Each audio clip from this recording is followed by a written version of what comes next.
1953, a coronation fit for a king. But it's a young queen who's about to be crowned, and the crowd roars its approval. The fact that she's a woman attracts no comment, and she will go on to reign over us for 6 decades. But England's queens haven't always been greeted with such adoration.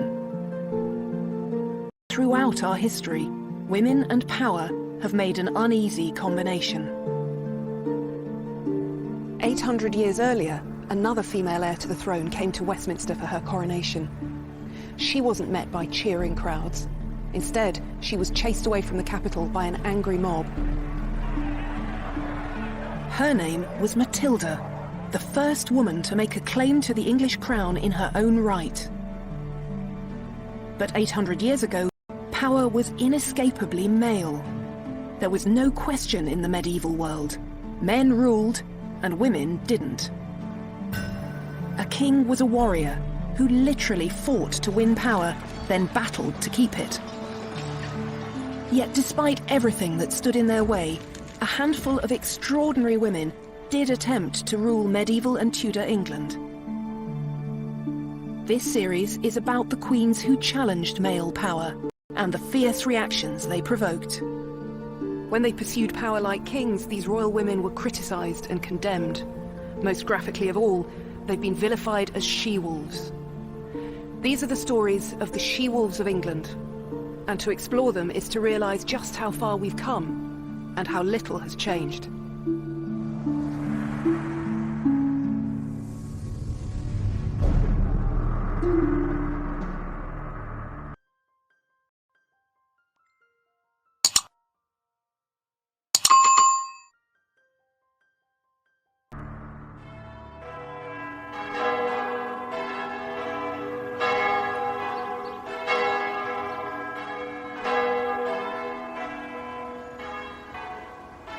On the 24th of June, 1141, a 39-year-old woman sat down here at Westminster to a sumptuous banquet. It was a feast to celebrate her planned coronation as Queen of England. Matilda, it seemed, was about to become the first woman to rule England in her own right. Matilda was the daughter of Henry I and granddaughter of William the Conqueror, but you won't find her on the roll call of English monarchs. This faint manuscript image is the only contemporary picture of her that's into almost 20 years of catastrophic civil war. Matilda herself has gone down in history as a domineering and destructive woman, perceived by men as a she-wolf, simply because she dared to challenge the assumption that only a man could wear the English crown. And her bid for the throne began with a tragedy, the death of the male heir, her brother William. It happened not in England, but when he and their father were returning from their territory across the Channel in Normandy. This sleepy village, Barfleur in Normandy, was once the greatest port on the Norman coast. It was from here that Matilda's grandfather William, Duke of Normandy, set off to conquer England in 1066. 54 years later, another Norman fleet set out from Barfleur to cross the Channel. At its head was the King of England, Henry I, in his great dragon-headed longship. And behind him, in a newly fitted-out vessel called the White Ship, was his son and heir William, with a large party of young noblemen. It was November, late in the year for what could be a treacherous crossing. But the water in Barfleur harbour was still and glassy, and there seemed no need for concern. The king set sail first at twilight, to be followed by William and his company of ebullient young aristocrats. But when the White Ship slipped out into the dark water, everyone on board was roaring drunk.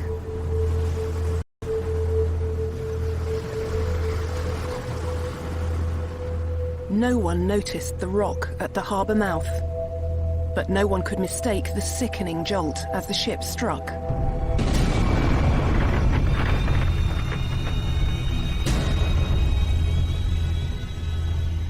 It took only minutes to sink.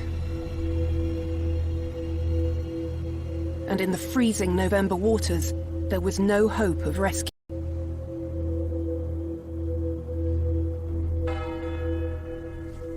the chronicler William of Malmesbury wrote, "No ship that ever sailed brought England such disaster." "It was such a calamity that 2 days passed before anyone dared to break the news to King Henry. When eventually a stuttering boy was pushed forward to tell him that his son was dead, the king collapsed in anguish." It was a personal tragedy, but for a king, the personal was always political, and all Henry's hopes for his country's future had been swallowed by the sea, along with his drowned son. Norman kings had worn the English crown for just over 50 years, but already a dynasty had been founded, and a new source of sons and heirs. But now there was no natural successor to continue the line. No boys. Just a daughter called Matilda. There had never been a female heir to the English throne. But then again, there was nothing explicitly to say that a woman couldn't inherit the crown. The revolutionary effects of the conquest, which had swept away all precedent and tradition, meant that Norman England hadn't yet developed fixed rules about how a new monarch should be chosen. But in these times, it wasn't enough to have a right to the throne. To wear the crown, you had to fight for it too. That's exactly what happened with Matilda's father. Henry I had fought his older brother for the rule of England and Normandy. And once he'd become king, he had to keep on fighting to impose his authority on his nobles. Could this possibly be a job for a woman? These are the two sides of a king's great seal, the physical representation of the crown's authority that hung from every royal decree. An iconic image of power that demonstrates the king's most fundamental roles. Here, on one side, he sits with an orb and scepter in his hands to give justice to his people. On the other, he rides a war horse with his sword unsheathed to defend his kingdom.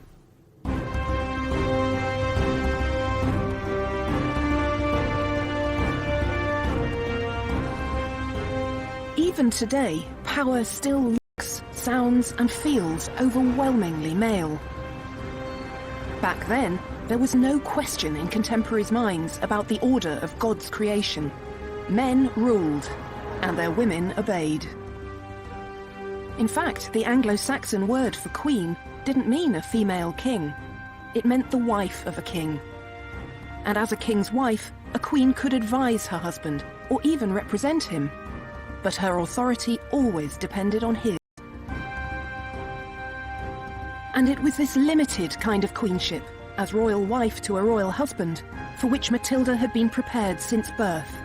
When she was a small child, her father sent her to a foreign land to be married to a complete stranger. At the age of 8, she'd already begun an extraordinary career. She'd left England to marry Henry V, the King of Germany and Holy Roman Emperor. Since then, she'd been fated as his empress, the greatest court in Europe. And as a result, she had a powerful sense of her own majesty.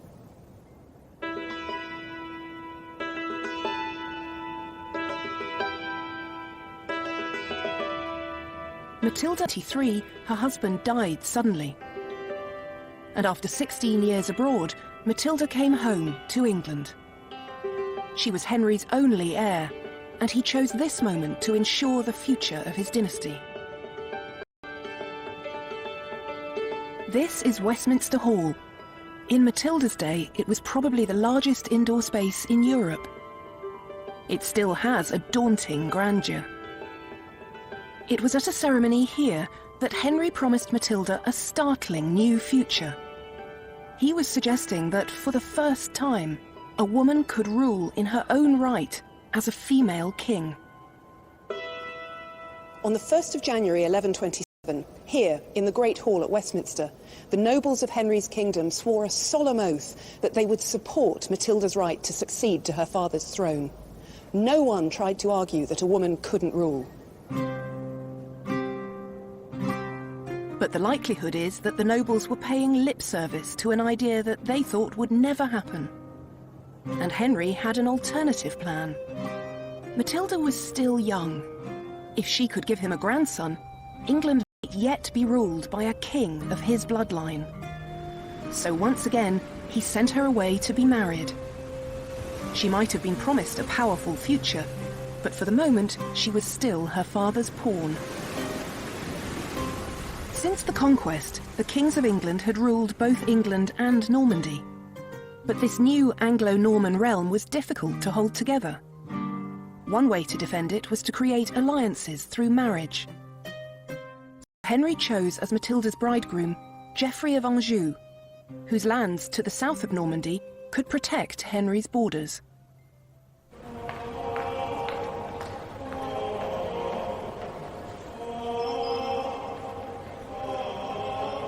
In June 1128, Henry came here to his Norman capital, Rouen, to knight his prospective son-in-law.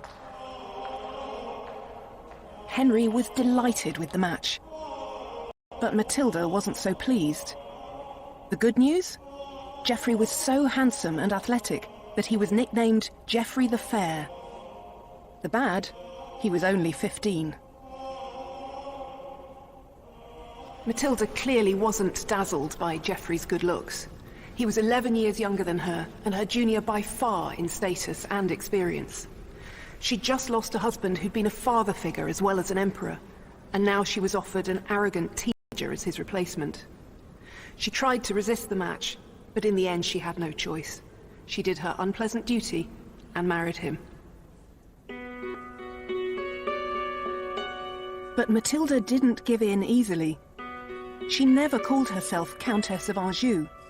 Instead, she always insisted on the greater magnificence of her own title as Empress and daughter of the King of the English. As such, Matilda knew what her father expected of her, that she should produce a male heir. But just a year after the wedding, the unhappy couple were living apart. Matilda might have given up on her marriage, but her father hadn't. In 1131, he imposed a reconciliation on the couple, and to good effect. In the spring of 1133, Matilda gave birth to her first child, a healthy boy called Henry, after his proud grandfather. A year later, she had a second son. So Henry had his male heirs. But he was in his 60s, and it would be years before they grew up. And there was more. Having a family of her own meant that Matilda's loyalties were now split. The arrival of his grandsons was a dynastic triumph for Henry. But Matilda's new role as the mother of two young sons left her caught in the middle between her husband's ambition and her father's refusal, even at the age of 67, to relinquish any part of his hold on power. And in 1135, as political disagreement escalated into the flexing of military muscle, Matilda stayed in Anjou with Geoffrey, standing shoulder to shoulder with her husband.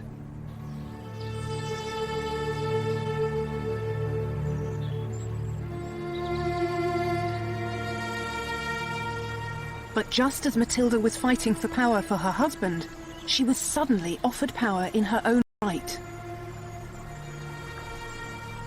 Her father Henry was taken ill on a hunting trip in November 1135. Knowing that his grandsons were not yet old enough to succeed him, as Henry lay dying, he insisted that the nobles abide by the agreement they'd made 8 years earlier to allow Matilda to rule. And as soon as the news of her father's death reached her, Matilda made her first move in becoming queen. She rode north to seize control of Argentan, an important fortress that was crucial to the rule of Normandy. But then she went no further. She discovered she was pregnant.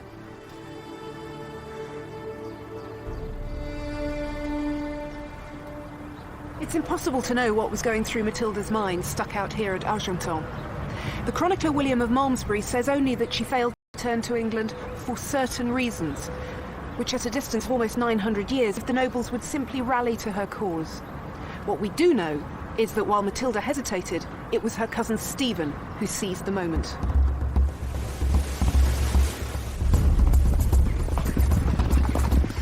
Stephen was a powerful man and an effective soldier.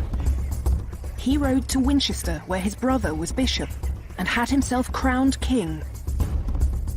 For Matilda, this was a shocking betrayal. Stephen had been among the nobles who had sworn allegiance to her when her father was alive. Matilda believed absolutely in her right to the throne. But her big mistake was to assume that others did too. Male might, it seemed, still overcame female right. According to a chronicle known as the Gesta Stephani, the Deeds of Stephen, there was no one else at hand who could take the king's place and put an end to the great dangers threatening the kingdom. This is hardly an impartial account. It was written by a monk with close ties to Stephen's court, and Stephen is the hero of the story. Unfortunately, no one was writing Matilda's story. Stephen's masterstroke was his speedily arranged coronation.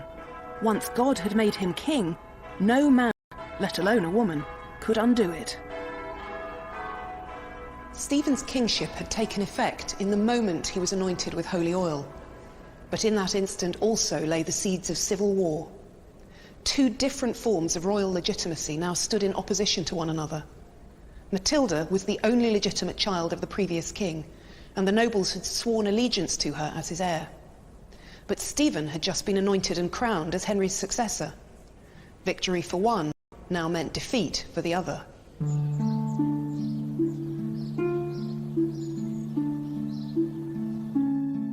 Stephen might have God on his side, but he needed people too. He couldn't rule without the support of the powerful nobles. It was a balancing act. They would help the king keep order in the kingdom and defend it from attack, if he offered leadership and security. And this is what Stephen appeared to be doing. So one by one they rallied to his cause.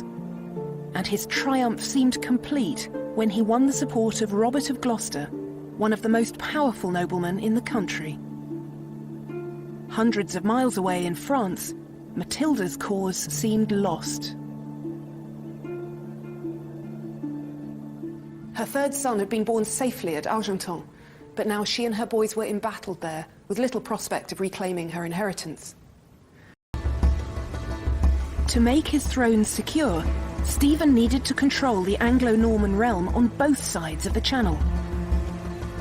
But while he established his rule in England, it took him more than a year to cross the Channel to France. By then, Normandy had collapsed into anarchy, and so did Stephen's army, as his soldiers began to squabble among themselves.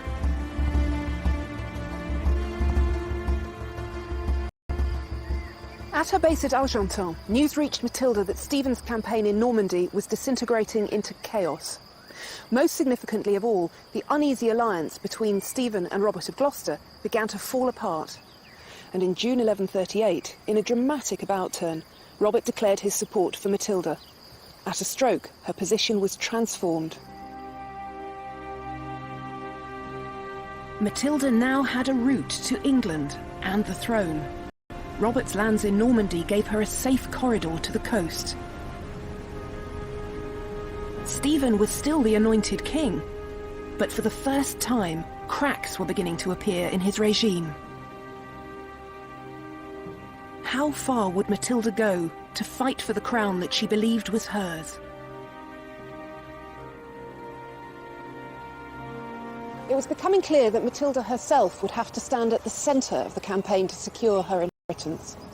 Her uniquely royal blood, despite the female body in which it was housed, represented the only hope of challenging the sanctity of Stephen's coronation. And so, in 1139, Matilda set foot on English soil for the first time in 8 years. She came here, to Arundel Castle. News quickly reached Stephen of Matilda's arrival, and he lost no time in marching an army to Arundel's gates. For once, Matilda's sex worked to her benefit, not her disadvantage. She was the daughter of a king, the widow of an emperor, and Stephen's own cousin. Attempting to wage war on a woman of such exalted status would be a profoundly risky business. So Stephen was reluctantly persuaded to allow Matilda to leave Arundel. This played straight into Matilda's hands. She immediately went to Bristol, where Robert of Gloucester waited in his fortress. While Matilda's forces were still smaller than Stephen's, support for her was growing. Men who had wavered in their loyalty to Stephen now had the royal figurehead they needed.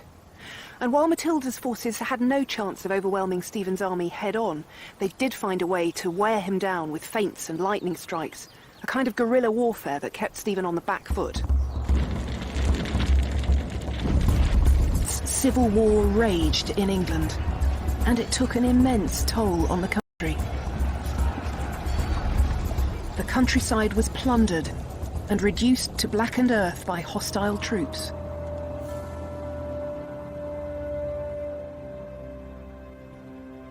It was a dreadful thing, said the chronicler William of Malmesbury, that England, once the noblest place of peace, the peculiar habitation of tranquility, had sunk to such wretchedness.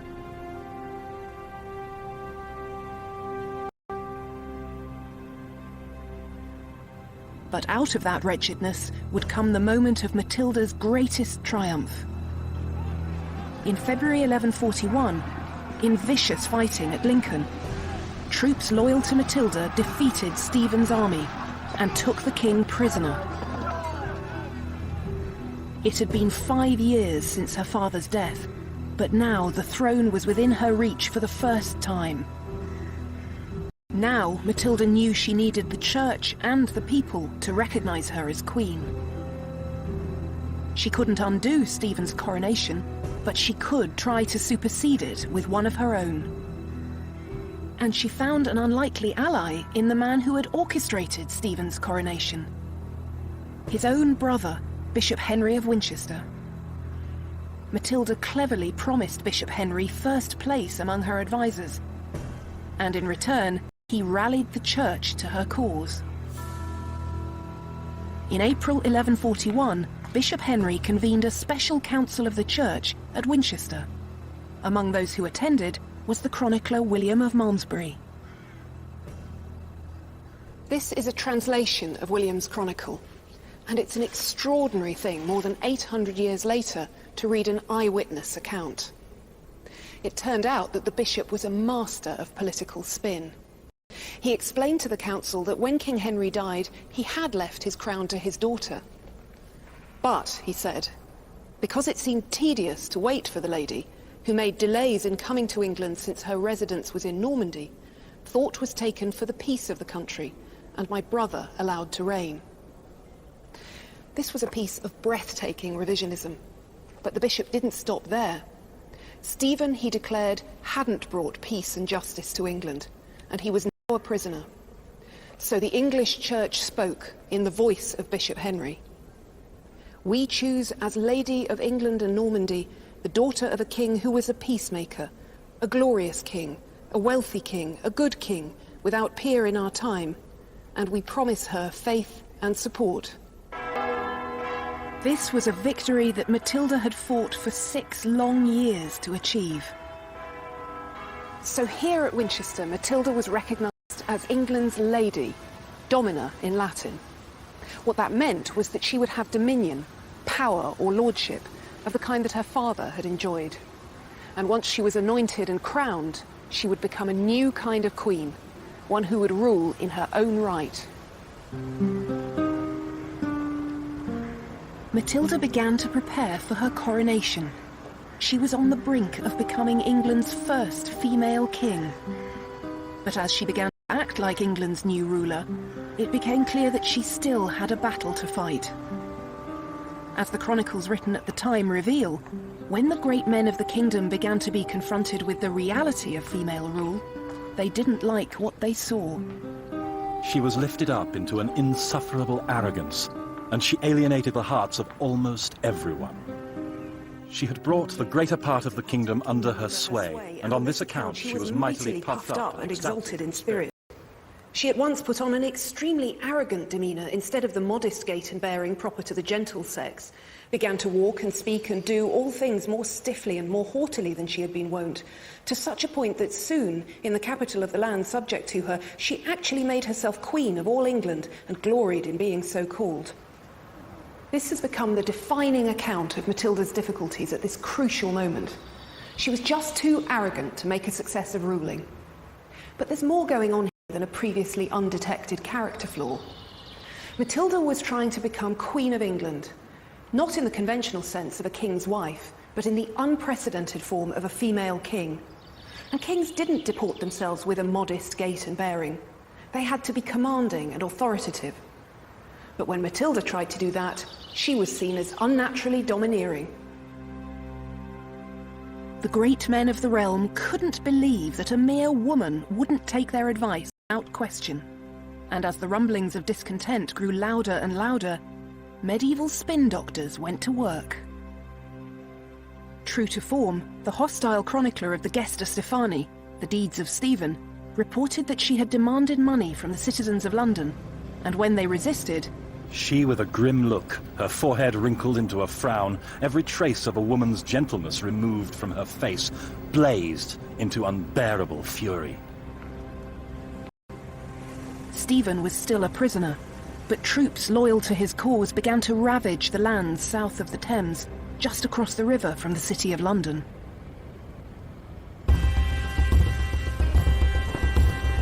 Pressed on with her coronation plans. She was so close to her moment of triumph, but at the last moment, everything began to unravel.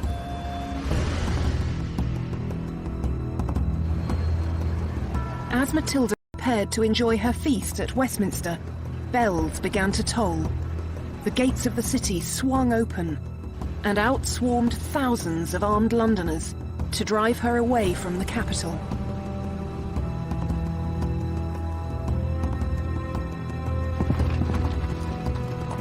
All Matilda's hopes of being crowned queen were trampled into the dirt, along with the feast she had left behind.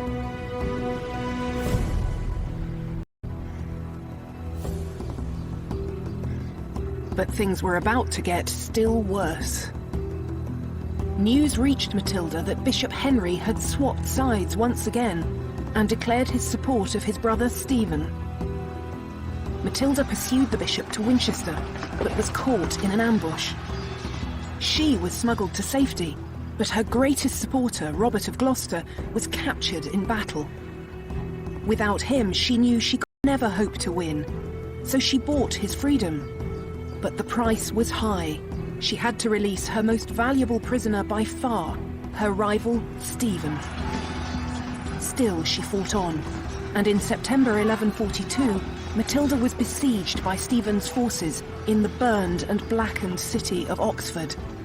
For 3 months she held out, but just before Christmas, she decided to risk everything in one last effort to escape. Matilda's escape from Oxford is the most famous, the most daring, and certainly the bravest moment of her life. In the cold and dark, with a bodyguard of just 3 trusted soldiers, she left Oxford Castle by a small side gate. Wrapped in white cloaks as camouflage against the snow, they walked silently across the frozen river. An army surrounded the castle, but no one saw them pass. They trudged 7 miles through the drifting snow before they found horses to carry them to safety.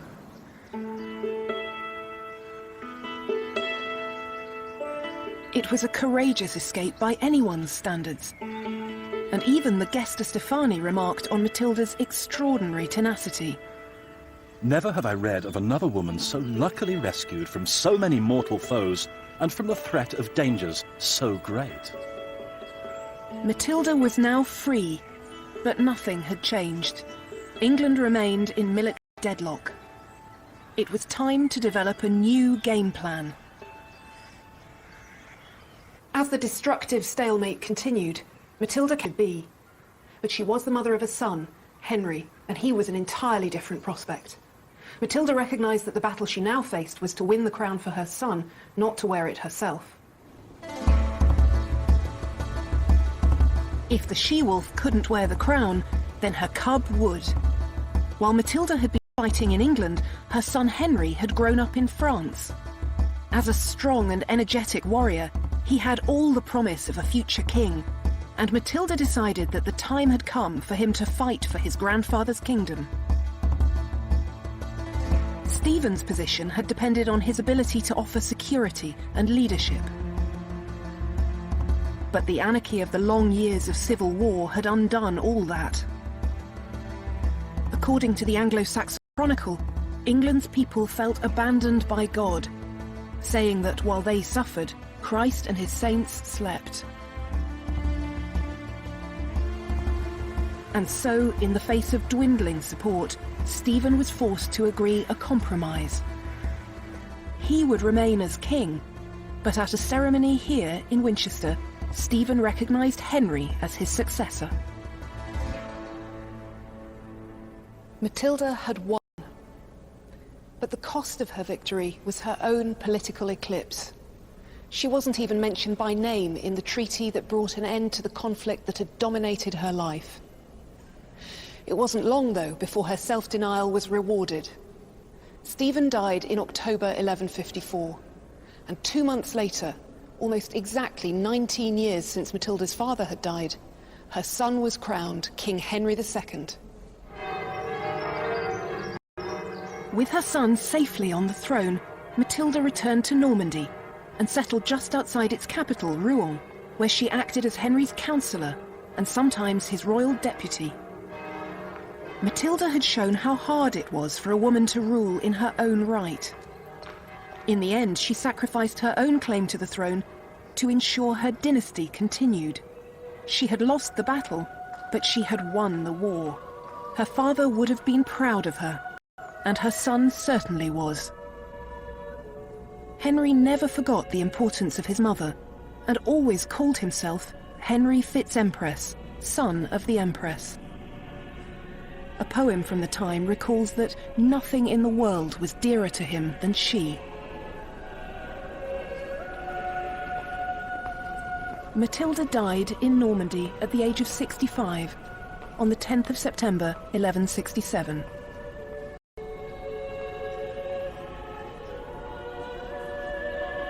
Political pragmatism that made her son king. These Latin verses were later inscribed on her tomb. Ortu magna, viro maior, sed maxima partu, hic jacet Henrici filia, sponsor, parens. Great by birth, greater by marriage, but greatest in her offspring. Here lies the daughter, wife, and mother of Henry. Her son's triumph was the vindication of everything she'd done, but the price to be paid for that victory was her disappearance between the lines of her own epitaph. This was the price that Matilda paid for being a queen who dared to believe she might act like a king. And still the question remained, would a woman seeking this much power always face such outrage?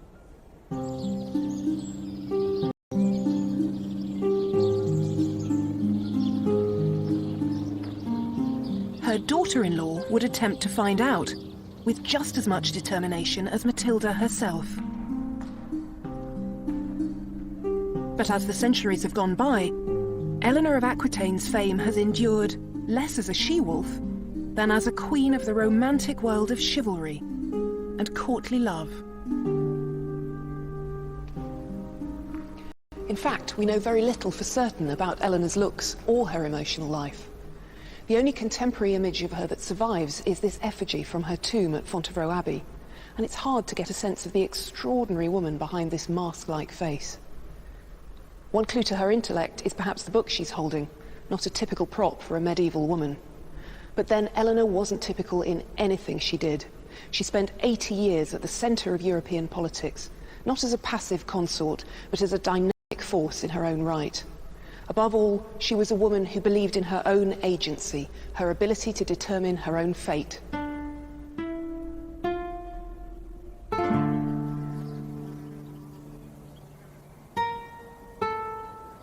Eleanor's childhood was spent in Poitiers, one of the great cities of her father's Duchy of Aquitaine. In her day, it had a reputation as a place of poetry, romance, and wit. It was a flamboyant and sophisticated court for a girl to grow up in. This exquisite church, with its elaborate carvings and richly painted walls, gives us a rare glimpse into the sumptuousness of Eleanor's early life. But at the age of 13, she was abruptly taken away from all this.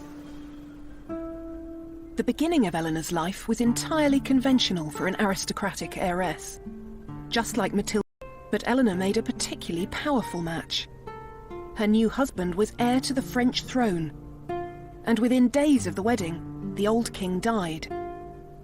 Now, at the age of only 13, Eleanor was Queen of France, wife of King Louis VII. Louis, who was unworldly and young for his years, was puppyishly devoted to his beautiful wife. Eleanor was much less impressed. According to later gossip, she said he was more monk than king. Eleanor's role as consort was to give Louis an heir. And it may be evidence of her distaste for the job that it was 8 years before she gave birth for the first time. The baby was strong, healthy, and perfect in every way, except for the fact that she was a girl. But Eleanor was still only 21. And from their court in Paris, there was another project consuming the royal couple. Louis and Eleanor had decided to go on crusade.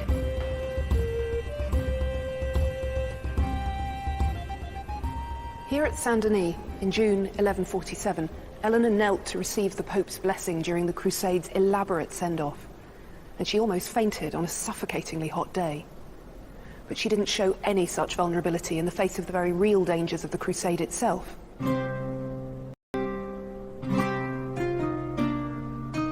Eleanor and Louis were joining the great battle between the Christian West and Muslim East to win control of Jerusalem and the Holy Land.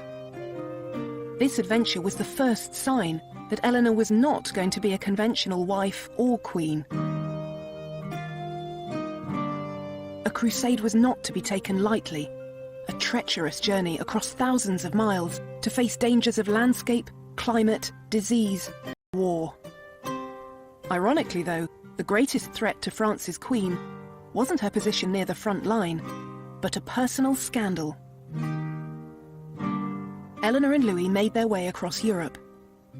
In the spring of 1148, they sought refuge in Antioch, now in modern-day Turkey, which was ruled by Eleanor's uncle, Raymond of Poitiers. According to one chronicler, Raymond was the handsomest of the princes of earth, and Eleanor delighted in his company. Soon the intimacy between them began to spark scandalous gossip that raced across Europe. This was a dangerous moment for Eleanor. She was suspected of having an incestuous affair with her uncle. Bad enough, you might think. For a queen, however, adultery was also treason. When Louis decided to leave Antioch, Eleanor astonishingly refused to go with him. And when he tried to insist, she showed just how far she was prepared to go to escape him. Eleanor decided to use church law to claim that her marriage was invalid. In theory, the church banned marriages where a couple shared an ancestor within the previous 7 generations, as Eleanor and Louis did. But this was a law that the powerful could always get permission to ignore.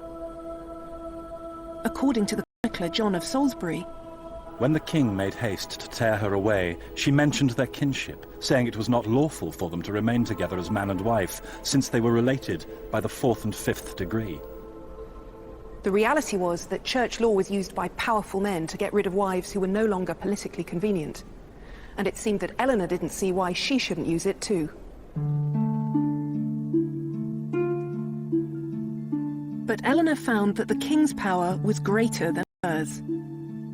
Louis wasn't prepared to let his queen go, and she was forced to leave Antioch with him. In 1149, the failed crusade trailed home, and for the next 2 years, Eleanor didn't waste her energy by struggling further.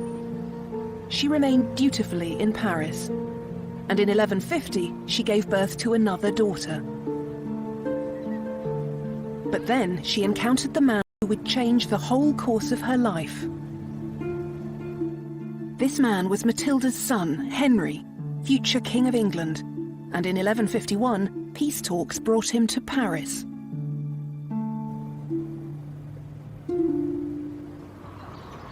Eleanor and Henry must have met when he came to the French court in the summer of 1151, though the chroniclers are tantalizingly silent on the subject. He was 9 years younger than Eleanor, a fiery and charismatic young man, boundless energy as a soldier and a leader. And just 7 months later, the difficulties in Eleanor's marriage erupted into the open once again. This time, it was Louis who had given up the fight to keep his wife by his side.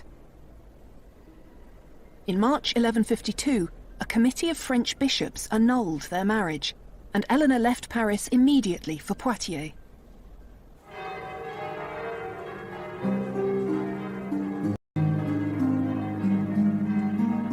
Just 8 weeks and 2 days after her divorce, she married Henry. In doing so, she changed the balance of power in Europe.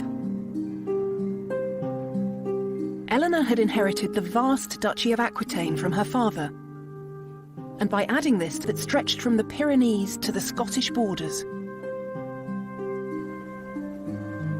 Eleanor had already shown that she would determine her own future. But now, in her second royal marriage, she found she wasn't the strongest female influence in her husband's life. That role went to her new mother-in-law, Matilda. We don't know anything about the relationship between these two formidable women. But what we do know is that while Eleanor did her duty as Henry's queen, producing 8 children in 15 years, it was Matilda who was the elder stateswoman in his government. That was to change in 1167, when Matilda died less than a year after the birth of her last royal grandchild. Now, at the age of 43, Eleanor's political career was about to begin in earnest.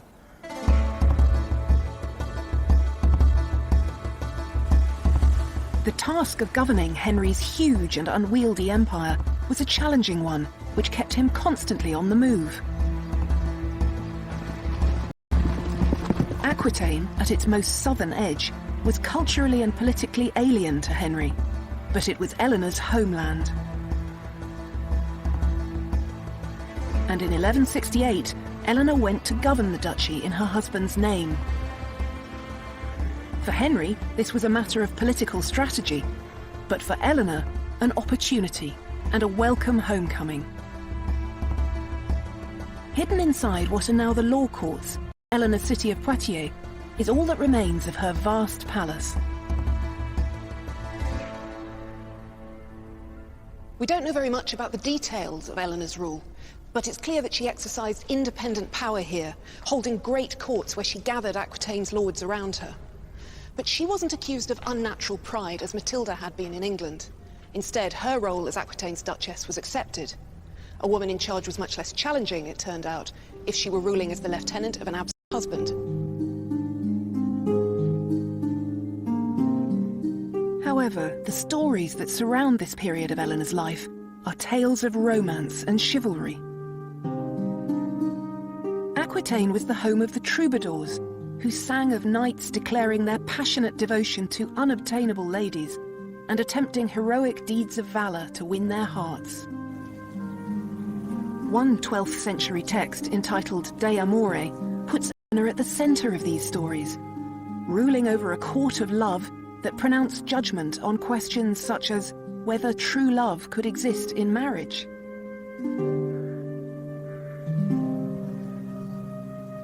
Idea has persisted so powerfully. How much easier to think of Eleanor as the queen of romance, concerned with emotions, not politics. But what Eleanor did next, I think, demonstrated in the most dramatic way just how important power was to her.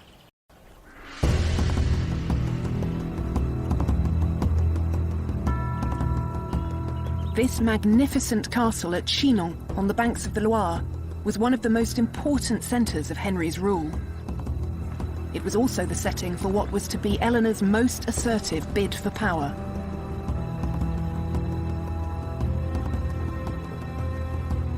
Eleanor never had a claim to be a monarch in her own right, but her children did. And as a mother, she was prepared to fight tooth and claw for her son's rights. It was a fight that would dominate the rest of her life. Male heirs were a medieval king's greatest asset, the insurance that his dynasty would prevail. But grown-up sons weren't always prepared to wait patiently while their father still reigned.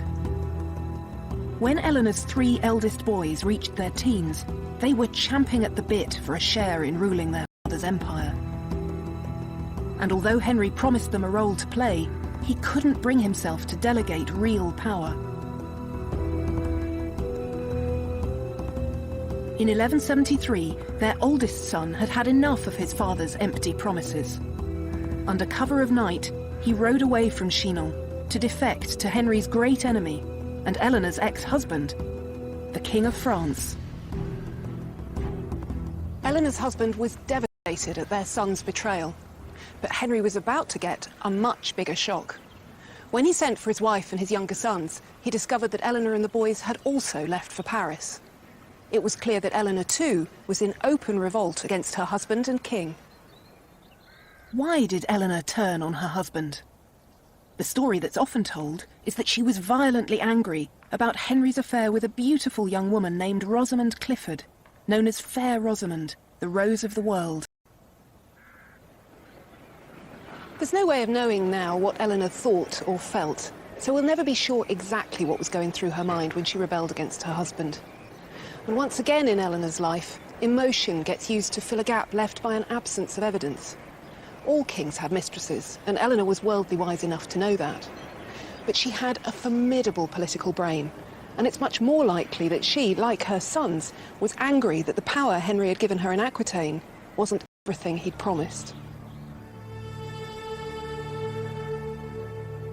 Eleanor was treading an intensely dangerous path, but she had thinkable when she left one king to marry another. Now her second royal husband was standing in the way of her ambition, and she would leave him too.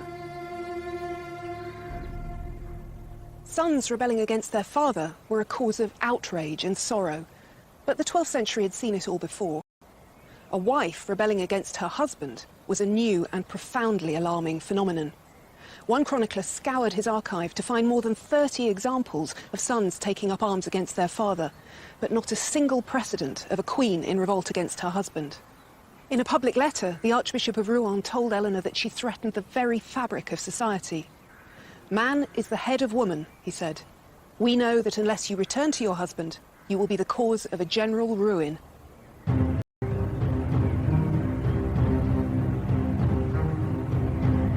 But Eleanor, as always, refused to be cowed.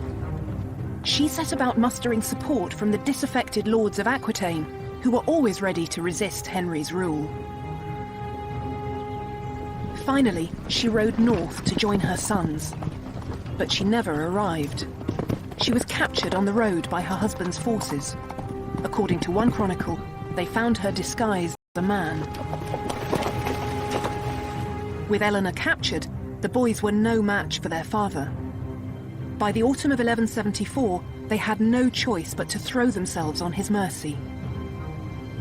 Henry was generous in victory and offered his sons peace with honour. To Eleanor, he was not so magnanimous.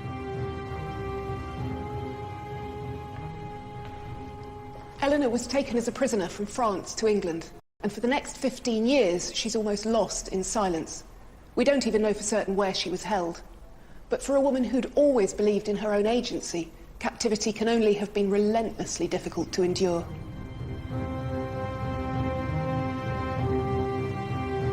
Eleanor was blamed for their family's descent into civil war. But during the 15 long years she was kept under lock and key, they kept on fighting. It was a conflict that claimed the life of her eldest son.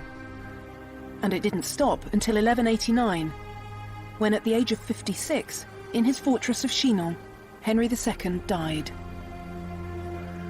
His body was taken to Fontevraud Abbey, 10 miles westward along the Loire River.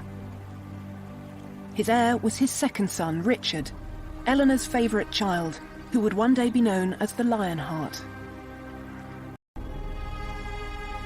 It was dusk when Richard stepped into the church, England, but his mother was now a free woman.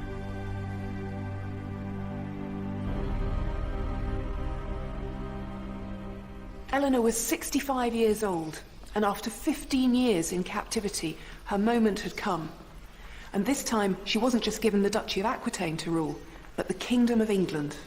Richard sent word that his mother should have the power of doing whatever she wished in the kingdom.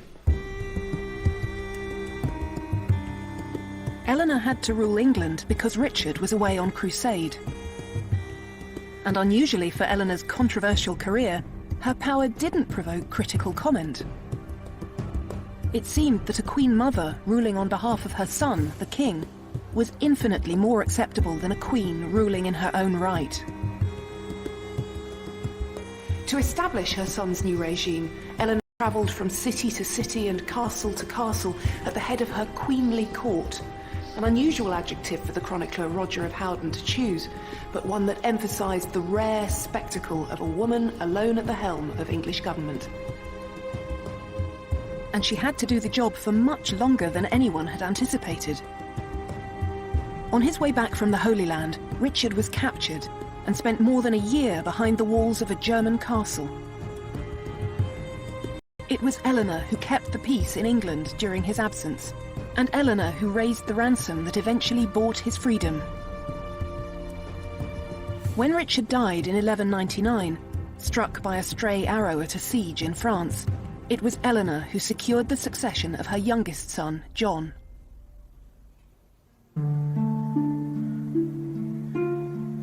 Amazingly, at the age of 75, she travelled hundreds of miles, the length and breadth of France, to support John's rule.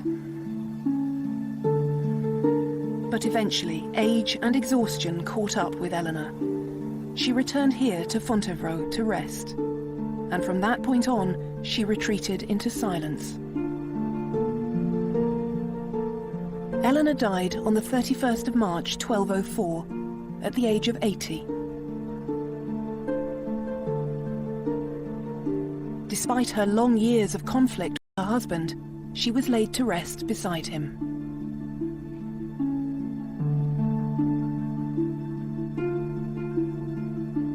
Matilda and Eleanor both believed in their right to rule for themselves.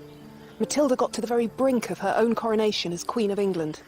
And when Eleanor's power and autonomy were threatened, she went so far as to lead a rebellion against her own husband. But in practice, it turned out that the sight of a woman pursuing power for herself caused consternation. In the next programme, we meet the queens who inspired that title in literature. One accused of murder, the other of plunging the country into the Wars of the Roses, Isabella and Margaret each fought for power in one of the most brutal periods of English history.